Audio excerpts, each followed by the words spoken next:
You know what today is? Today is planting day. Food plot plant day. Food plot plant day. Man, I've been planting food plots since 2007. That's when my family and we planted our first clover food plot. 15 years of food plotting this year for me. And no matter what we've planted as we go along, it's always still exciting when you plant a food plot. Yeah, I've been doing this a little bit longer. Yeah, I was about to say. A little bit longer. But You've been doing it 15 years when I had first started, or longer. Yeah. But yeah, even you're right, because every year you have the expectations, the new seed blends that you did some reading on, and this year, this is the year. This is the year. This is the year they turn out great, and I'm going to do X, Y, and Z.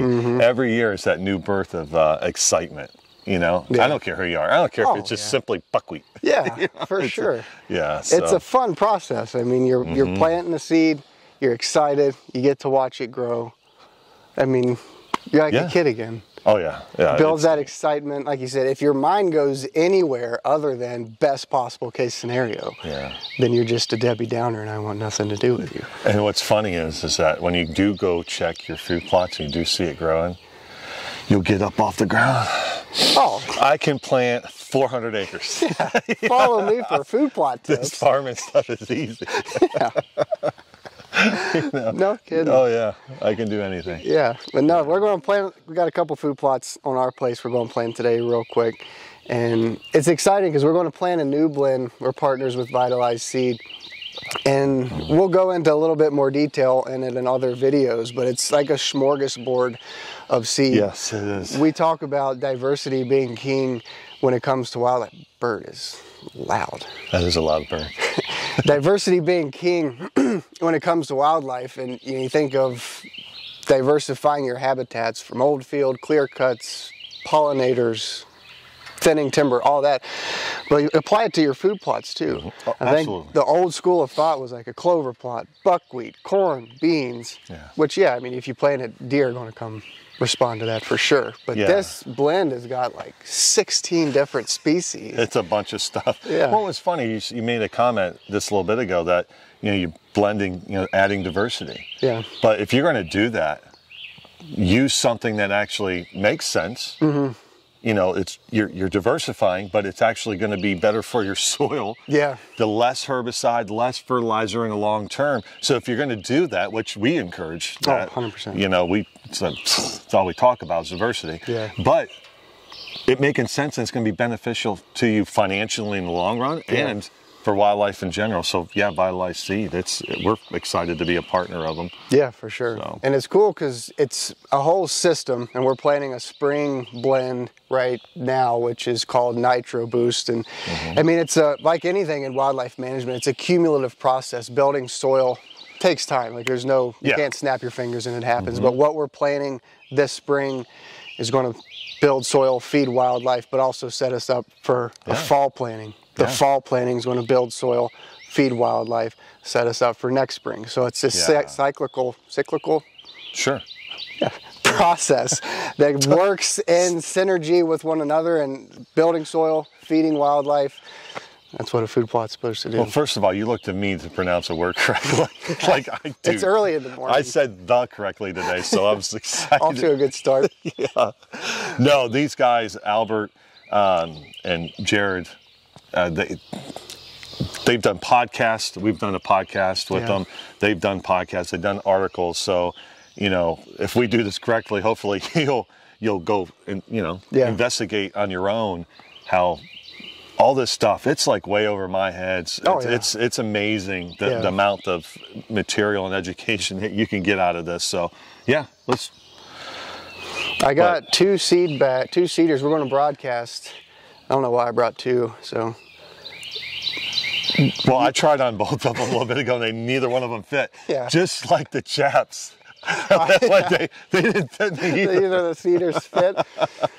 I'll have to, I only broadcast, so maybe I can develop like this system where I dual, and like one goes out the front and one goes out the back, and I can double my planting rate and cut time in half. But no, let's get to work. It's a beautiful morning. Oh boy. let's plant a food plot. Yep. Food plot!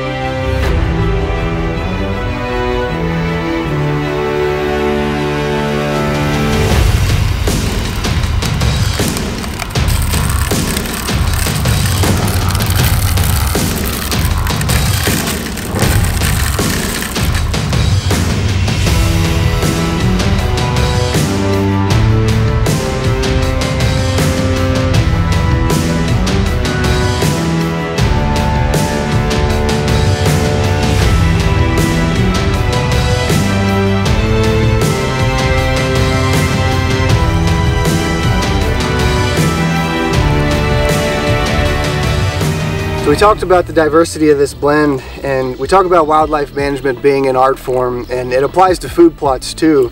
And if you look at this blend, there's 16 different species. There's peas, beans, clover, rape, sorghum, vetch.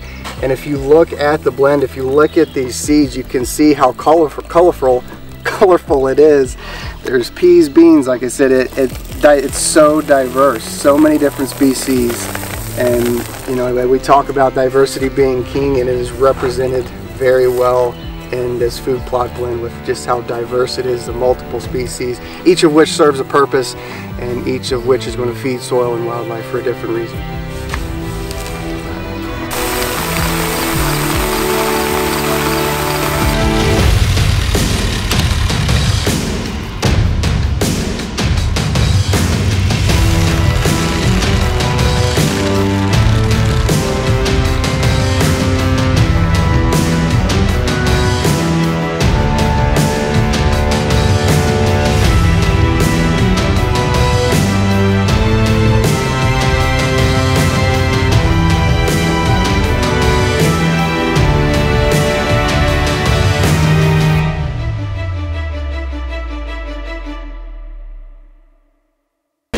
No-till food plots is kind of a catchy phrase these days, and I think a lot of times people kind of apply that term too literally to their food plots and set themselves up for failure before they even start, and think you have to have a no-till drill or a crimper, or don't use any herbicide, or don't disc or drag the soil, or don't disturb the soil.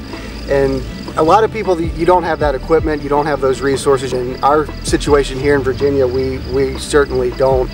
And we just have a little 25 horsepower tractor, a drag, and a coulter packer, called T-packer, coulter packer.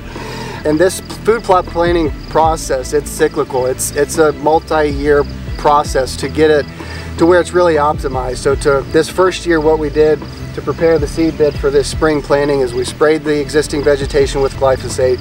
My dad's behind us with a drag harrow that's just lightly scratching out the top layer of the soil, just to really soften it up a little bit. And then we'll seed, we'll broadcast, and run over it with the cultipacker. For what we have, I think this is a good first step for us. We'll get good seed to soil contact, we'll get these plants off and running. And as we commit to this process, spring and fall, each blend feeding the other, we'll be able to build up that thatch layer, and hopefully we can limit our soil disturbance moving forward, maybe plant more green. But the main takeaway point I want to emphasize is don't feel like you have to have a drill or a crimper or anything to accomplish these type of food plots. Eric says it all the time, do what you can with what you have where you are, and we apply that process, or that thought process, to our food plot plantings here. And I think this is a good first step for us. We're going to get good seed to soil contact. With a little rain, these food plots are going to take off, and then come fall, we'll seed out into it. We won't have to disturb the soil, and then we'll be off and running. Food plot plan day. I'll say it was a success. Yeah, we learned a lot, and what I learned is that Slim Jims and iced tea is not a good diet. Yeah, you're not used to that. I'm surprised by that, but we learned Yeah. That's not a good thing to do. You learn something new every day. Yeah, no, this turned out great. It was, yeah.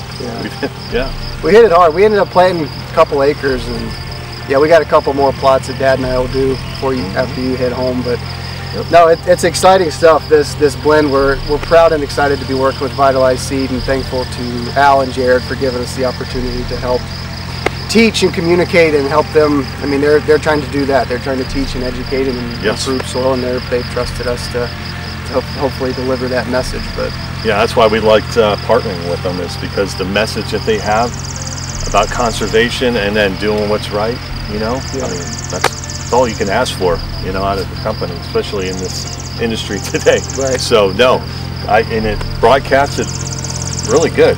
Yeah. You know, I know that sounds weird, but it did broadcast real well. Yeah. And no.